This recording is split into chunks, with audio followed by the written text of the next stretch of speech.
Welcome to the Gold Medal Girls podcast. I'm your host, Delaney Thibodeau. Gold Medal Girls is all about sharing the experiences of women in sports, including athletes, coaches, trainers, sports psychologists, executives, and tons more.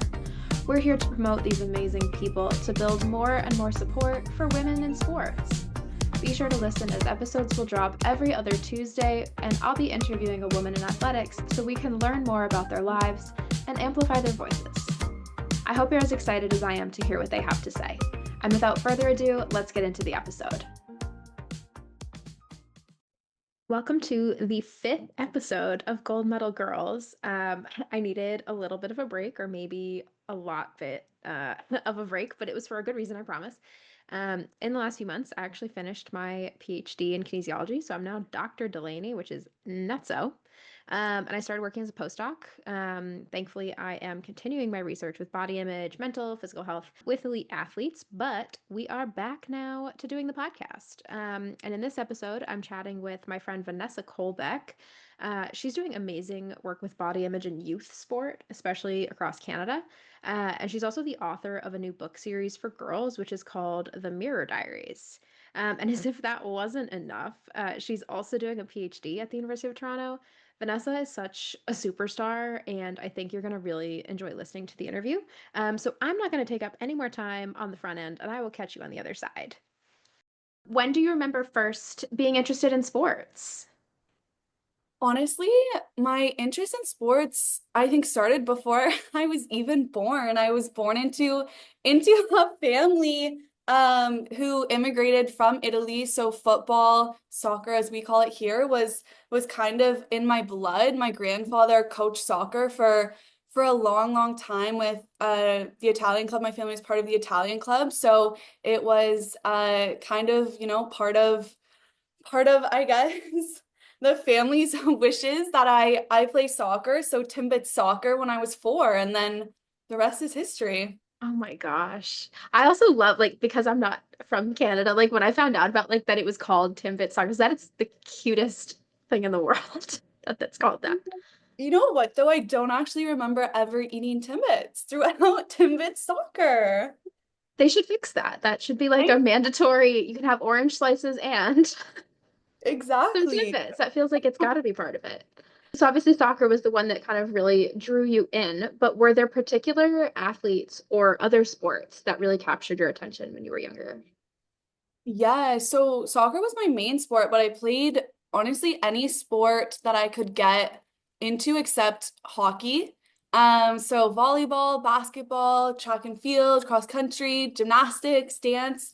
I did it all. But soccer was what really drove me forward, and my idols were Alex Morgan, and she was on the US national team, and then Christine Sinclair, who was on the Canadian. And I ended up developing a nickname through my younger soccer years. My coaches would call me Mini Sinky, so like a mini a mini Sinclair. Oh, So that kind of stuck with me. And yeah, and then also was a huge Chelsea, Liverpool, Juventus fan, so loved watching men's soccer too. oh my gosh. I didn't know you did all those other sports. I know you Yeah. didn't do hockey, but I didn't know you didn't. I didn't know about the other ones that you did do. Yes, and I did them honestly. Basketball and volleyball I did very competitively up until I had all of my concussions and had to stop. So it was multi-sport, but soccer was my favorite for sure. Wow. I also love the nickname thing too. I had a nickname that I got in my high school volleyball team. I didn't really have one in gymnastics or the other volleyball team that I remember. But my high school team specifically, I wasn't the only Delaney on the team. Like somehow there was another Delaney, but she spelled it differently. She spelled it with an IE at the end. And the way that this was brutal, but like the way that the coach did cuts after the tryouts was that he would write all our names on a note card and then he scattered the note cards on the floor and we had to just go like dig around to like see if you had your name on a card, and if you didn't, that meant you were out. So it was like a little bit humiliating. You just have to like look around, like hoping that your name is like on the floor somewhere.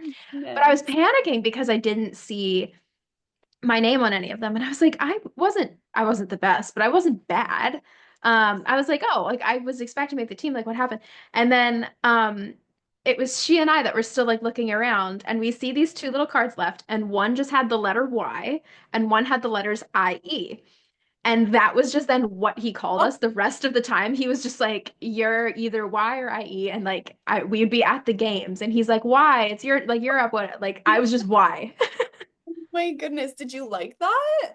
I mean, it's not the cutest. Like it's there. I think there are more creative names that could have been made, I but was I mean, I was hoping it was gonna be something really funny so that I could just start calling you that. I'd rather you didn't. I'd rather you did. We come up with something Yeah. else. No, no, we will. I will not be calling you why. Should I call you Sinky? I don't know that I could do that.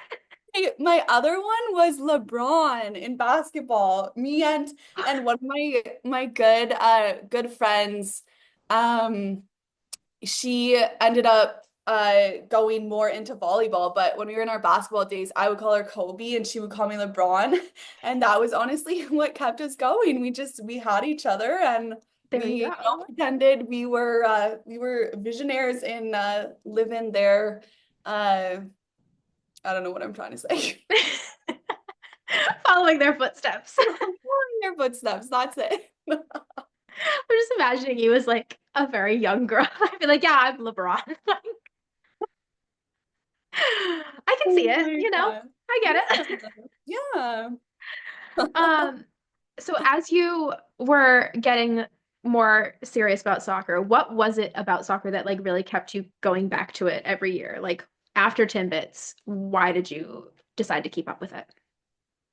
Um, Honestly, I think because it incorporated so many so many aspects of other sports that I loved, and then also a lot of my close friends at the time were playing, and from a young age I really excelled at soccer. Like I did very well, and I had a lot of opportunities through that contributed to me wanting to continue to go back, but then also through that there was so much hardship. So like I definitely did have opportunity, but there were a lot of moments that were hard, and I think, give me the inspiration to do the work that I get to do every day now, and in hopefully changing the system. So yeah, a lot of good moments, a lot of bad moments, but I was in it and very dedicated, and yeah.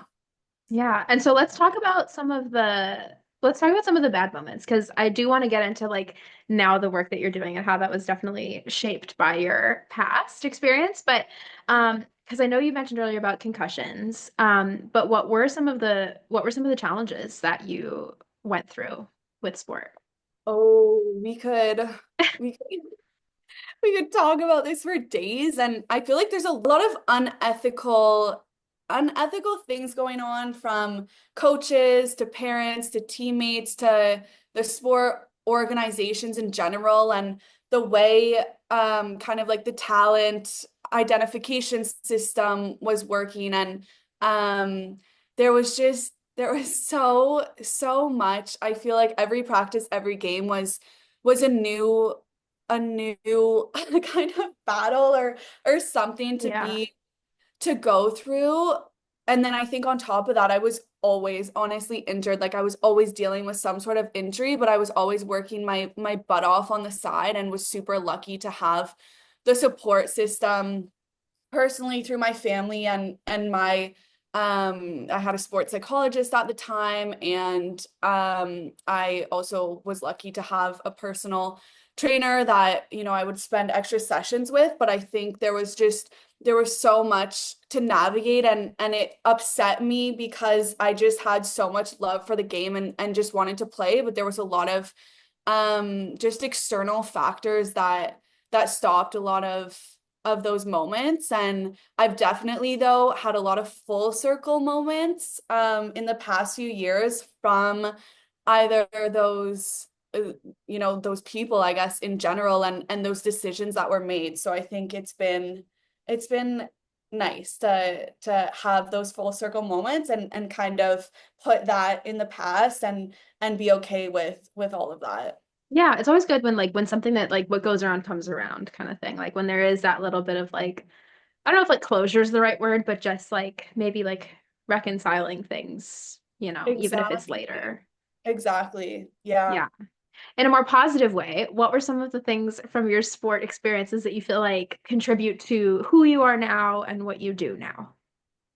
Yeah, so I think there's so many additional moments, but I think a really I guess an experience that I will never forget that is kind of took me down wanting to be part of like the sport for development, sport for peace, work within those frameworks of research was in high school. I got to go, some of us in, I think it was in grade 11, got to go on a mission trip to Dominican, and we got to teach a bunch of kids English, but then also got to play activities. And I think what was so eye-opening was I remember at lunch, I would be one of the only ones to be playing soccer with them. There was all of these other activities, but they were literally playing soccer with a plastic water bottle. And Wow. it broke my heart, but also there was something inside of me that honestly just like switched, and it just made me want to like not necessarily like fight for this change, but like kind of in a way like advocate for those who don't have a voice, and try to give back in ways that I can. So then that was kind of what started the trajectory of me getting into different volunteer initiatives within sport and going down that sort of research path. So I think that was a very critical moment. And I think that was also really fulfilling for me because that was my first year not playing, like when I had stopped. So it was like, okay, like, wow, like, I can have the game back in a different way, and have fun with it, and see all of the joy that it brings all of these little kids in a country miles and miles away from me. Yeah, totally. And I think that kind of like it's like that human spirit thing of like kids are going to play and they're going to find a way to make it happen. And like I find that so like I don't know, inspirational, I guess, of just like, making do with what you have and that can inspire like change and a drive for more equitable opportunities for kids and again, yeah, like all the work that you're doing with the sports system in Canada. I mean, it's great. Oh, thank you. Yeah, of No, I course. know Yeah. it's so like, yeah, I can't even I can't even put it into words, the feeling, but I have so much passion every day to contribute in this space because I've been privileged to travel and see this in many different areas of the world. And it's I think it's also like a testament to show that, and you see this from all of the huge like global events, and even with FIFA coming to North America, and already the excitement and all of like the project opportunities and collaborations and whatnot. But I think sport, when done right, does have the power to change the world, or at least impact, a ton of communities. So just bringing back those opportunities, and giving children the space to just play. Yeah, absolutely. At the end of the day, like it's just so important for kids to have those opportunities. Like, not to say that other things aren't important. Obviously, survival things and education are huge as well, but it's like play and having the opportunity to be social and active, like, and sport, you do learn so much, so many life skills and things. It's like, yeah, like bringing that to as many people as possible is amazing. Can you share a little bit about the research that you've been part of and maybe the project that you're working on now?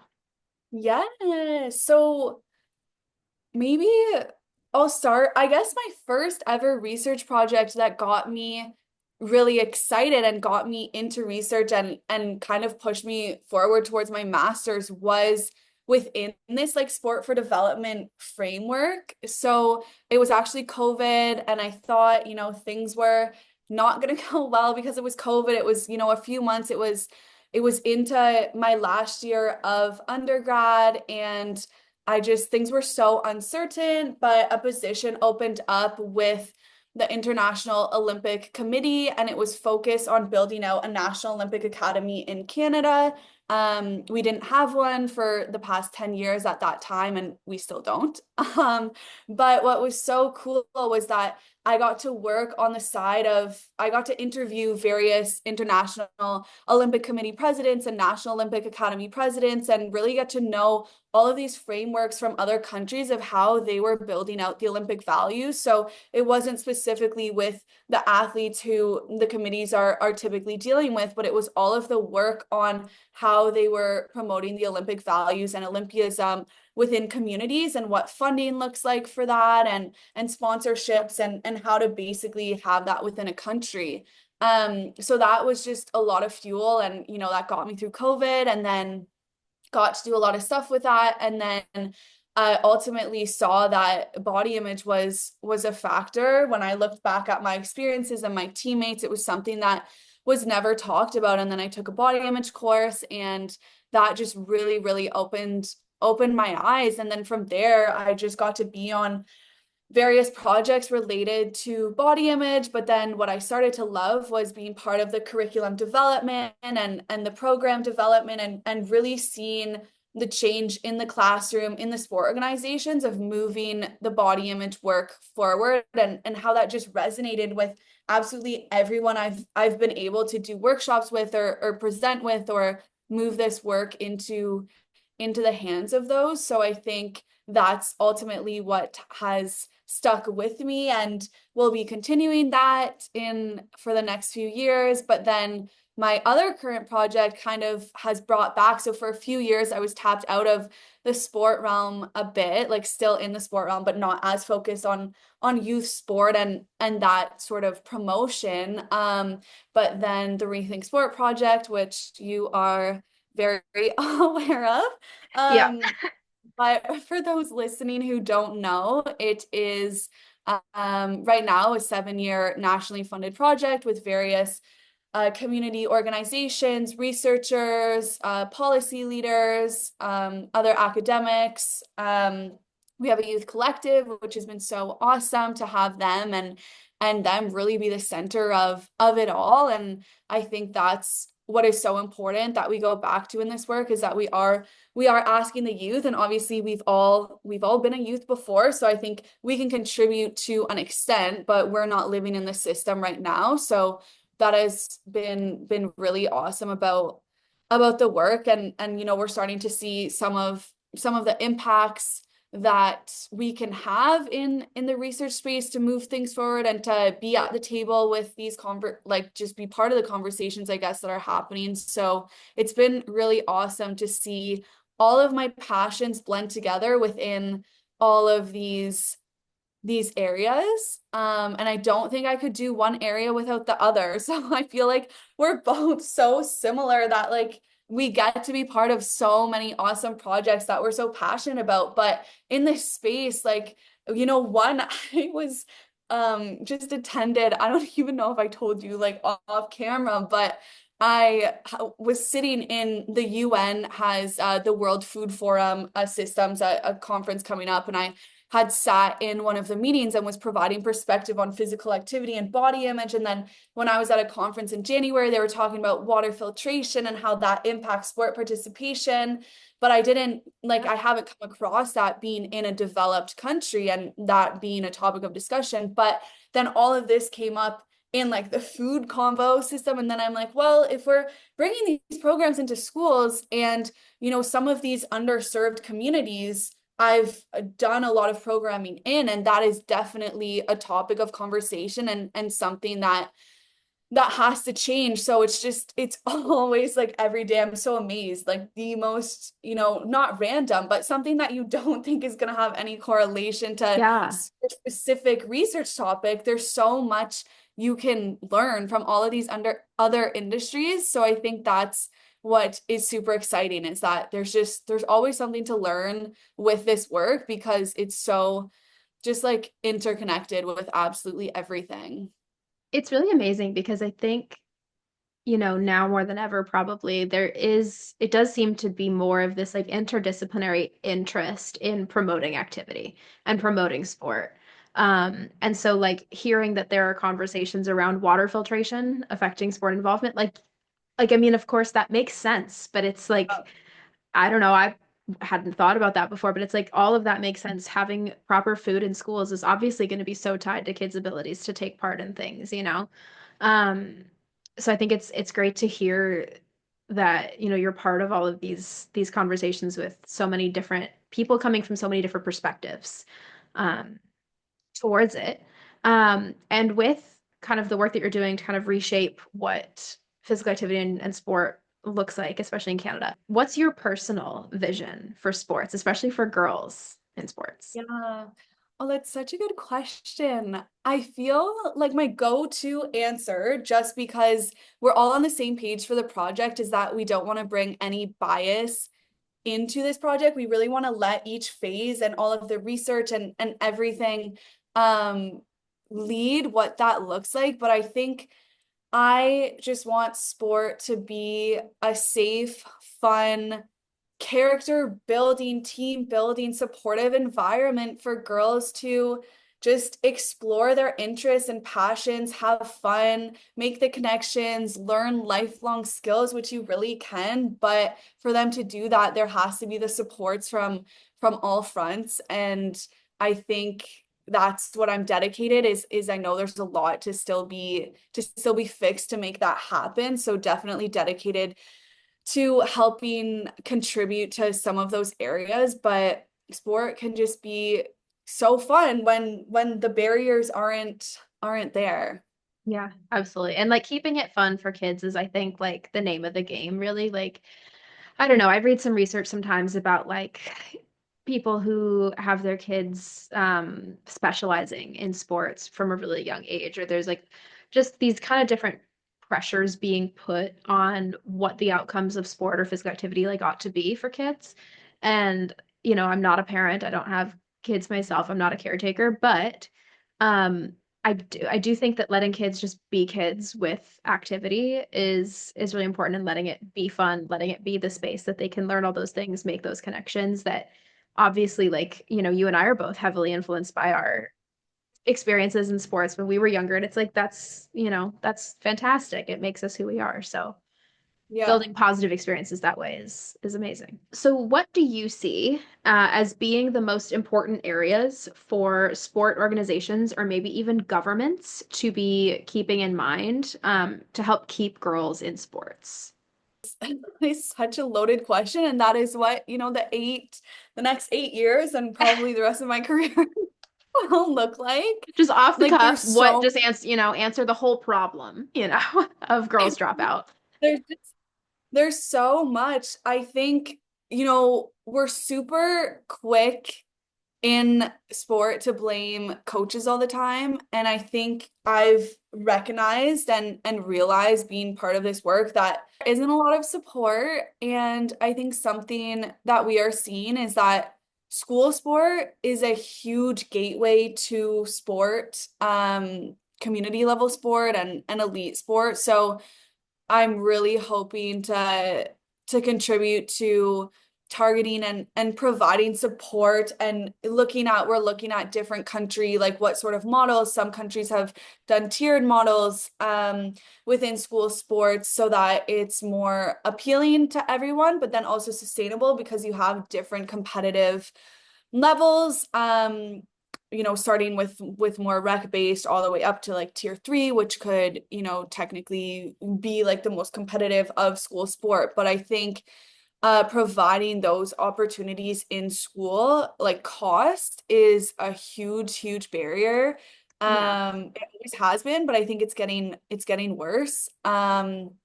So there's just so many different areas, but something really cool is that we did, through this work, to date, we did get to help contribute to part of the new sport policy that is typically renewed every 5 to 10 Yeah. years, and then also, gave recommendations forward on how we can use what other countries have as a bill of rights for sport, but that kind of governs a specific framework. So, it's not to say that, okay, now we have this, every child should have a right to sport, but nothing to support it. So I think then, like, Yeah. fundamentally, looking at and systemically, like, just what we can we can contribute these recommendations so that it actually is sustainable and feasible. So I think that's what is really awesome about this work is there's a lot of there's a lot of like statements or there's a lot of just ideas, but not a lot to support how that is actually implemented. So I'm Yeah. really excited to see what we can continue to push forward. But I definitely think Canada, out of a lot of other countries, that I've seen, like we do have more governing bodies and more regulation that, Yeah. sometimes could be tricky, like with power dynamics and who's running them and where, the funding goes and stuff. But I think there's definitely opportunity and room to just push more support for all of that.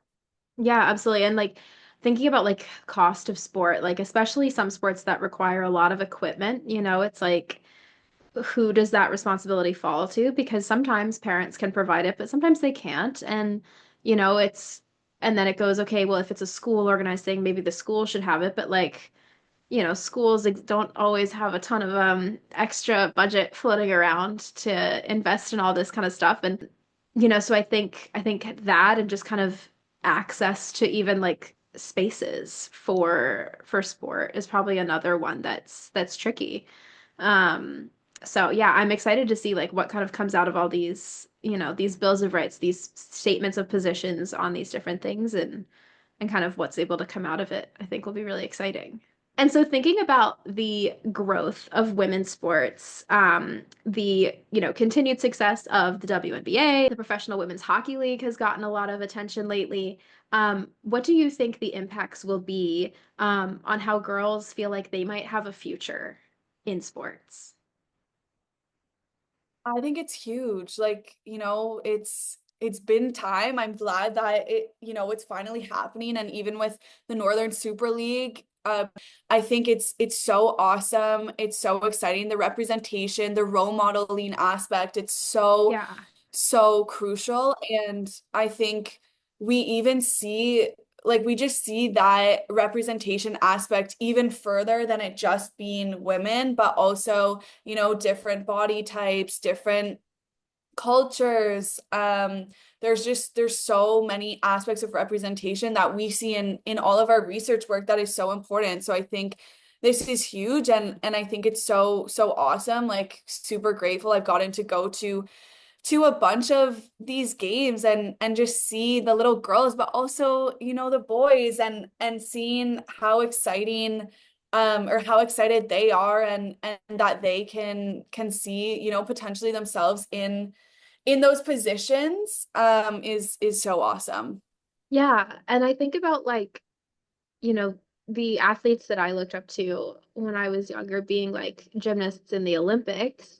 Um, were primarily who I was like really excited about. But there, there wasn't a professional women's hockey league. The obviously the WNBA was around, but there wasn't, I think, as much public access to being able to like connect with it. And so I'm wondering, like, what would it have meant for you growing up to see more support for women's teams when you were little? Honestly, it would have been huge. It was always, the national team development programs that you had to aspire, but there was never really the thought that it could fully become your career. Like it Yeah. was, okay, I can go through all of the steps and, potentially, obviously dream huge to represent your country, at that global stage, but that was really all that we had to look up to. So it had to be the guys and I still love watching them and I have so many idols still in those spaces, but I think it's just like, yeah, it goes back to that representation and just seeing someone like you be able to do it and play and make a living and it's so huge and yeah I would have loved to have had that growing up. Yeah, I think exactly like you said, of like, yes, there was like you could dream of going to the Olympics or being on the national team. But I think shy of that, I mean, I don't know. I grew up, in the States with the NCAA, and like, yeah, there were like some there was always some talk of like girls I knew who were like, oh, maybe I'll play in college. But it was kind of like it wasn't, I don't know, it wasn't seen as much of an opportunity as it was for like, I don't know, like just like boys I knew on the football team or soccer, or like we had a lacrosse team, and like that was something that like, oh well, there's a lot more scholarship opportunities. And Title IX was helpful, I think, with helping a little bit of more even opportunities, but there wasn't, I think, as much of that idea of like, well, even like in school, I can keep doing this. It was kind of like, well, it's either the Olympics or like, sorry, kiddo, like, hope you had fun, like you're done now. Yeah. So yeah, it's so exciting to see these It's sports grow. It's amazing. no, exactly. So excited. So excited to go to more games I and know. just I sports. know we got to get ourselves to one of the PWHL games. We're going to change gears a little bit because I want to talk about your new books, The Mirror Diaries, which are just so exciting every time we talk about it. You've been working on them for a while. You're publishing them with Strong Girl Publishing. When did you get the idea to start writing these books? So honestly, I think it started a little before my master's when I had a few months, I guess, of body image work under my belt and was seeing, and we both see through our research that social media screen use is directly correlated and contributing to body dissatisfaction and comparison and all of these factors that are just hindering girls and really anyone growing up and having to navigate so much in a world that like today where everything is so screen focused, so just like social media heavy.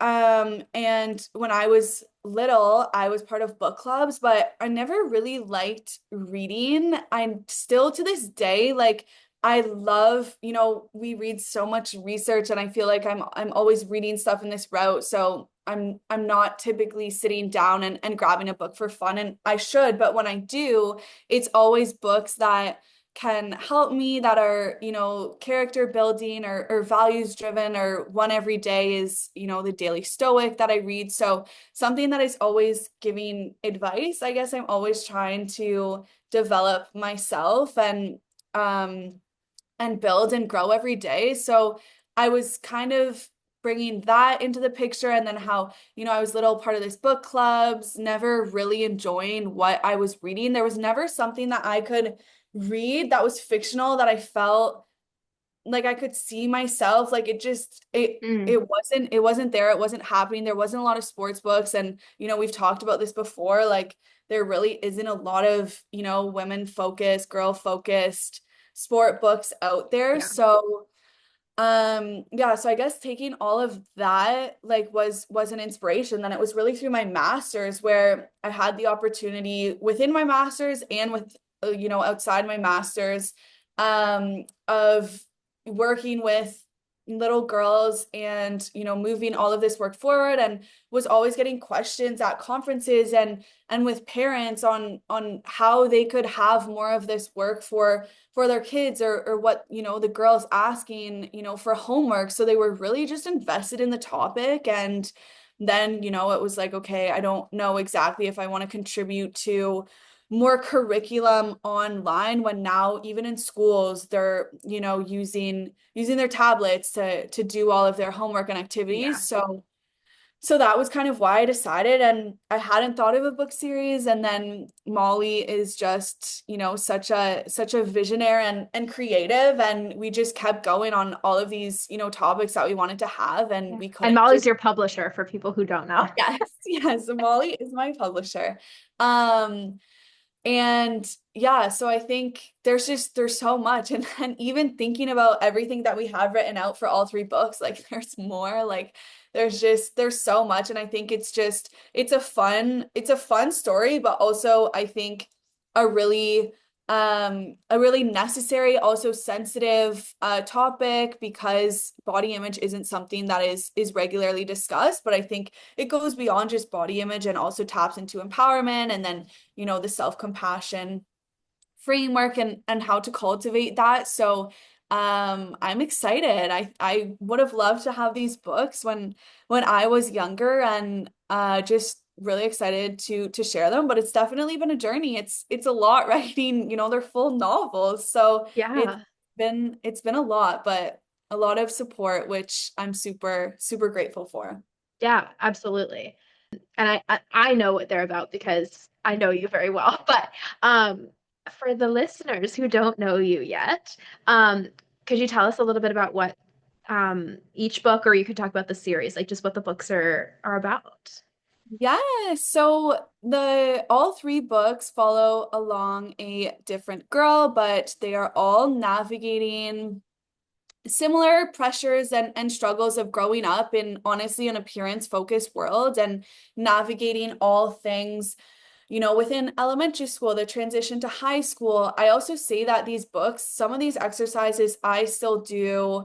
I've had a lot of moms, say that these exercises have really benefited them. And we see this in the research. Like for Yeah, any program that we're developing, a lot of these exercises are, widely used within a bunch of different audiences. So but the stories, I wanted them to be very intimate with what is actually happening within those years and give girls it from the lens of as if they were in their shoes. So it takes a diary approach. So each girl is writing these entries. Um, not daily, just I guess within the year and talking about the struggles that they're going through, but then also how they're breaking through these molds and growing into the awesome unique individuals that they all are. And one of the quotes that is standing through all of them is being myself is my superpower. And something, that's something that I think we all need to recognize and remember when we are doubting ourselves is that there's no one like you and that truly is your superpower in this world is that it's only you who can do and show up as you and no one is exactly like you. So just pushing that message home and recognizing that as your strengths and um, yeah, so super excited to get them out. absolutely. And I know you said that they're kind of a reflection of what you would have wanted as a girl when you were that age. Um, are the books, do you think, related to experiences that you've had or girls that you know? Um, where are you kind of basing these diaries from? They sound so personal, you know? Yeah. So honestly, I've tried to not bring my own biases into all of it. So You're such a researcher. you know what though? Like, I think, yeah, and I feel like maybe that's made it hard because I don't, as I was just saying, we're all unique and we all have such different experiences. So, Yeah. so as much as, I think there's a ton of experiences that us girls, it's very similar in what we go through. So that's why I think having the three girls just trying to drive home various messages in different ways. And I think from doing the research and I think from being in this route now for a few years, I've gotten to be amongst many different groups, many different walks of life, many, just different voices I've seen, I've heard. So I'm bringing in all of those perspectives and because the exercises are rooted and backed by research that we've done and I think that has also just helped just blend things together very nicely and keep it something that can definitely be useful. Yeah. Yeah. I love the approach that you've taken to it as far as keeping the bias out. I'd say you're such a researcher as somebody else who does research. I didn't mean that as an insult. I love the Oh, I approach of it. know. And yeah, recognizing I think that everybody is so different in the experiences that they have. And that'll probably like, make it more in some ways like maybe more accessible to girls who want to read it that like, they might see their own, kind of colorful experiences through it. Um, what has been your process with writing and promoting the book so far? I know this is, somewhat of a new thing for you. it is so new. But it's been really fun. It's so awesome because I feel like a lot of my other projects on the go are tapping into this, knowledge mobilization, knowledge translation piece. So it's all, I'm learning a lot as I go, and it's all helping each initiative and project. I think we're still a few months out for launch, but I think what's so awesome about having being in this space is that there's a ton of exposure. So whether it be presentations, from conferences or various meetings and partners and collaborators, there's so much support. I need to be better at bringing it up. I'm not the greatest at promoting, the personal stuff that I am doing. So I think it's just finding that balance for sure. But I've been lucky to be invited to a few events so far, have a few coming up. That I'm super excited about, and just working with different charities and organizations, and also full circle moments like people. I did share it on LinkedIn, should probably share a bit a bit more. Did have, some people from the past just be extremely supportive, and I think that's something we're both learning, is that in the research world, I think, a lot of the times we have our head down, and 100% like we're exposed, and we're listening to so many different opinions and voices and stuff, but we're not always thinking about the promotion of the work, and how to get the work out there. So I think it's also opened my eyes the importance of, like, when you do share, it does open up the doors to just help and support more people, because I think I'm biased, but I mean, we see like the impact of our work, and I think it's so important. So this was kind of an avenue to really have that, I guess, exposed. Yeah. And I think one of my favorite things about the book is that it's not just a book. Like everything you do, it's above and beyond a book. There's a workbook that goes along with it with some exercises, right? Yeah. How are readers going to be able to use that as they're going through? Yeah, so this is honestly what maybe I'm most excited for, because I love the tangible, just actionable steps that you can take to help yourself. So as I said, each book is sort of like their own personal diary, and there's exercises and activities throughout the books that her health teacher and then a guest speaker come in and are giving, each of the girls these exercises. So the readers are not only seeing the responses that, this individual, and Grace is the first character in the first book, taking these exercises, but then there's a complimentary, exactly, it will look different because it's a workbook, but it will, just outline exactly what those exercises were, so they can do them on their own. And I think it'll be nice. And what I would vision is that, they potentially have both books open as they're reading. They can also do the exercises, and then also keep it when they need reminders of activities and just pickups and whatnot. Yeah. I'm excited to have my own copy of it because I think those exercises are going to be, you know, fun as an adult as well.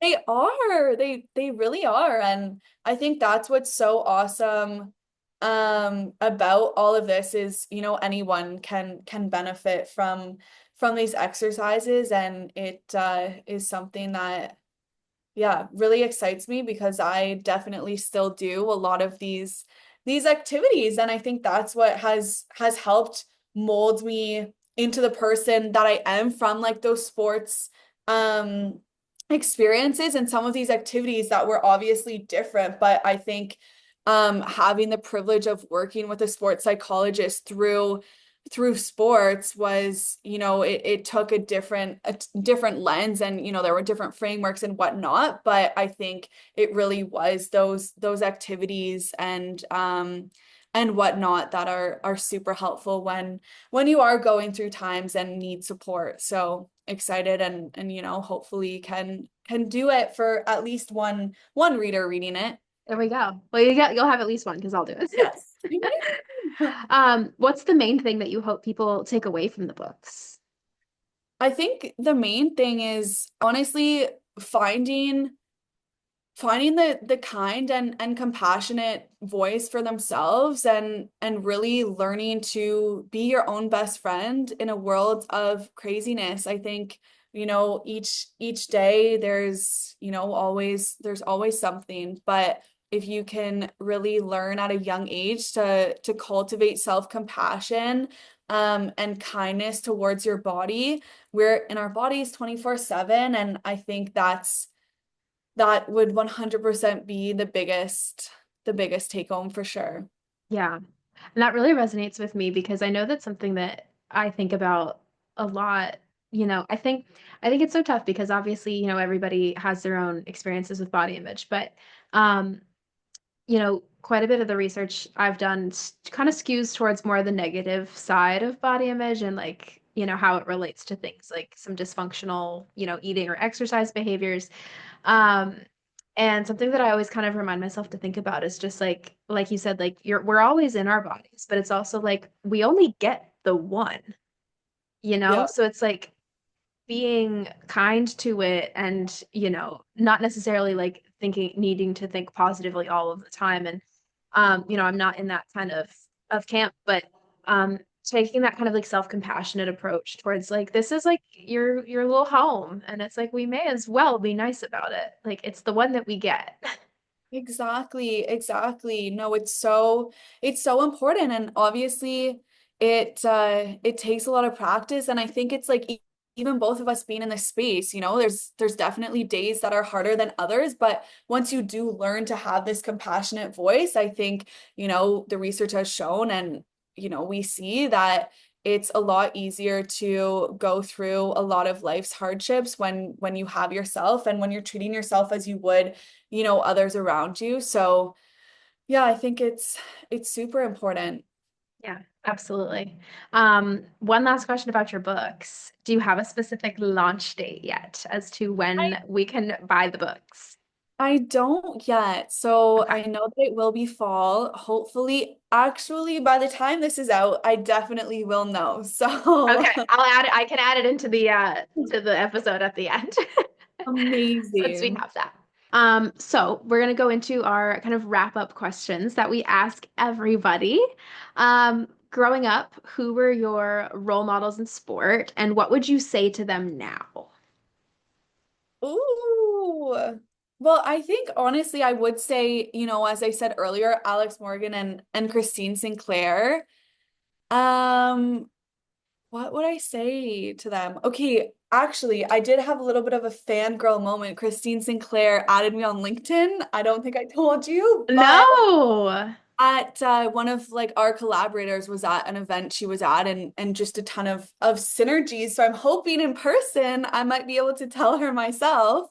Um, but I think and Alex Morgan came out with books actually. I think I what the heck would I tell them? I think just thank you for for being them and paving the way for girls in soccer and sport. And I think what I admired so much about both of them and what probably honestly contributed to my passion to give back and support in, communities and whatnot is because I also saw them doing it. I think both of them have been super, super involved in giving back and making the game, recognizing that the game is so much bigger than each of them individually, and there really, can be a global movement behind it. So I think just thank you for paving the way and being, amazing and using everything that you've learned through sport to give back and help others do the same. I think they would love to hear that. Yes, yes. We hope we can say that in person. Yeah, someday we're manifesting. Yeah. Um, if you knew that you would be successful at it, is there a new sport that you would want to try?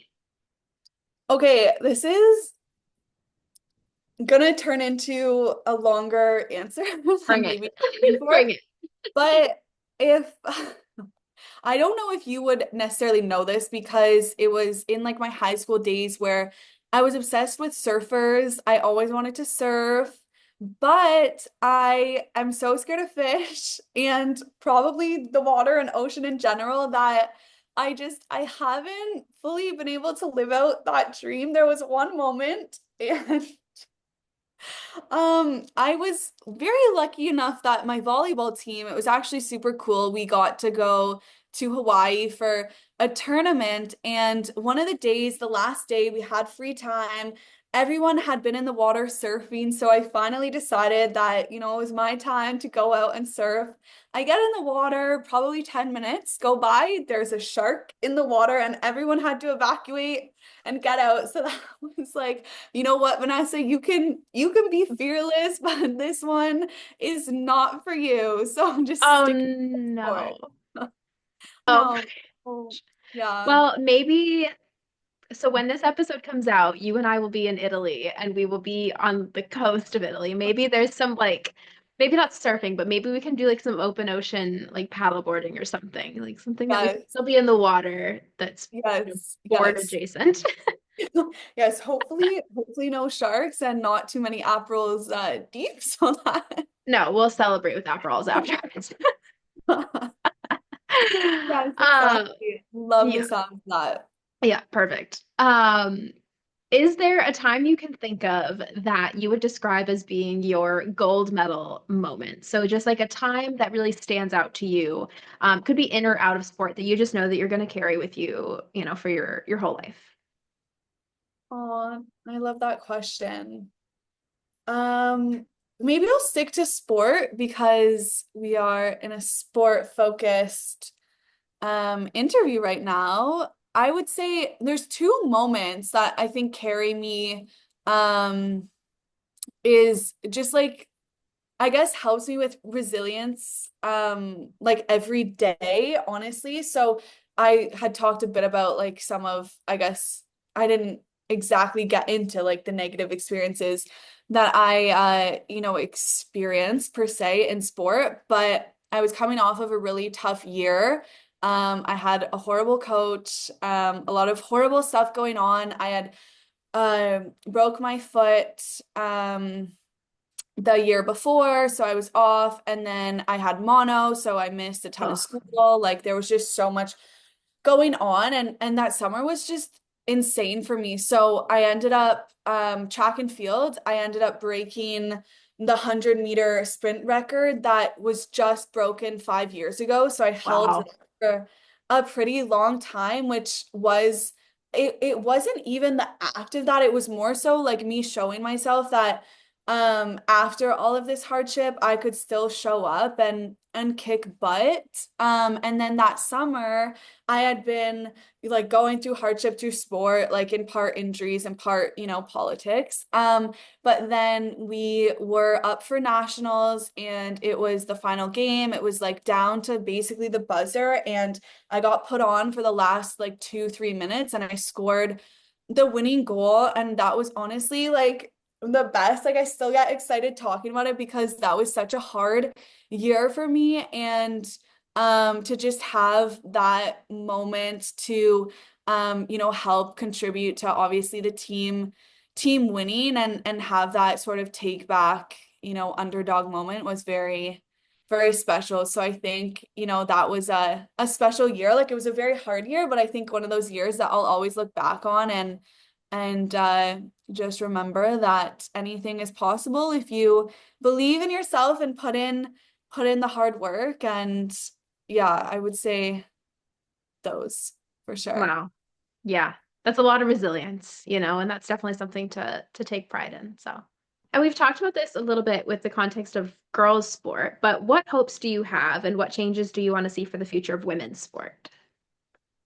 I think just the support from all ends, like, from every human, supporting women in sports. But then also from a systemic lens. Yesterday I was telling you off the call, but there's a lot of work that we want to do in uniforms, and I didn't even recognize like the uniform parity, the cost differences, national team kids, you don't even get sports bras. Like there's so many additional barriers Yeah.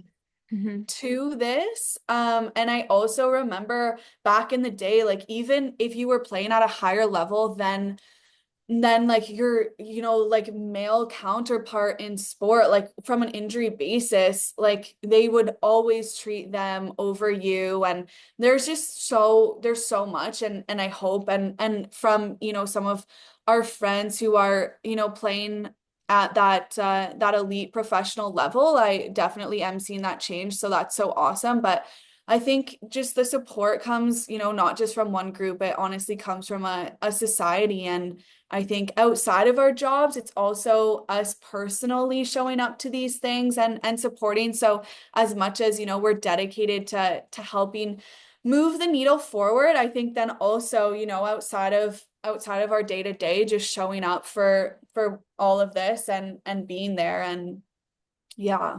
Yeah, absolutely. Showing up is so important. Um, what message would you like to share with girls in sport?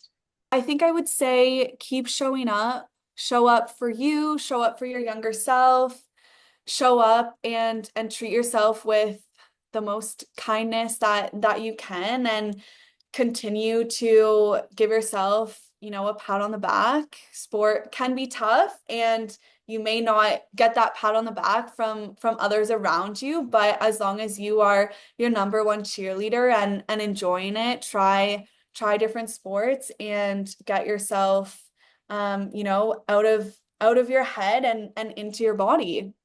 Oh, I love that. Yeah. Oh, that's so good. Well, Vanessa, we're like towards the end now. Is there anything coming up that you would like to share about? Um, Coming up. Well, there's definitely a lot coming up before this podcast is out, but I think just a shout out to both of us when this podcast comes out. We'll be sharing our work in Italy, and I think there's going to be so many takeaways. That is the European Congress of Sports Science. There's going to be a lot of takeaways, insights, a lot of future, I think, decision making from a lot of the research that will be shared there. So just super excited for that. And then, we'll be continuing all of this work into the coming years and with my book launch. So stay tuned for some of those fun events and workshops. And yeah. And the last question is, where could people go to stay in touch with you and see what's going on? So I would say LinkedIn for sure. And you can find my email on LinkedIn or connect. But then also for the books, I have just made an Instagram called The Mirror Diaries Books. So I am hoping to post all of the information about the books, but then also sharing some of the research that is super related to that area. So definitely check both of those out, and hopefully I will a goal of mine is to become more active and just share all of this on LinkedIn, that I think we both continuously keep telling ourselves to do, but Yep. that is what I need to do, get out of my comfort zone and just do it. Yeah, absolutely. Well, Vanessa, thank you so much for answering all these questions, for your time today. The fact that we'll be in Italy sitting, maybe with an Aperol in hand when this comes out is very exciting. So Of course. I'm thanks so for chatting. excited. Thank you. A giant thank you to Vanessa for joining me on this episode of the Gold Medal Girls. You can find her on Instagram at The Mirror Diaries Books, which I'll also put down in the description of the episode. You can also pre-order the first book in the Mirror Diaries series now. The book should be coming out early 2026, and the link to pre-order is in the Instagram. Another huge thank you to Josh Halliday for the Gold Medal Girls music. And last but not least, thank you for listening to the Gold Medal Girls. Please rate and review the show wherever you watch or listen, and you can give us a follow on social media at goldmedalgirlspod on Instagram and at goldmedalgirls on TikTok. You can also visit goldmedalgirls.com for more information about the show, or you can email at goldmedalgirlspod@gmail.com if you'd like to be on the show. And I will see you next time. Bye.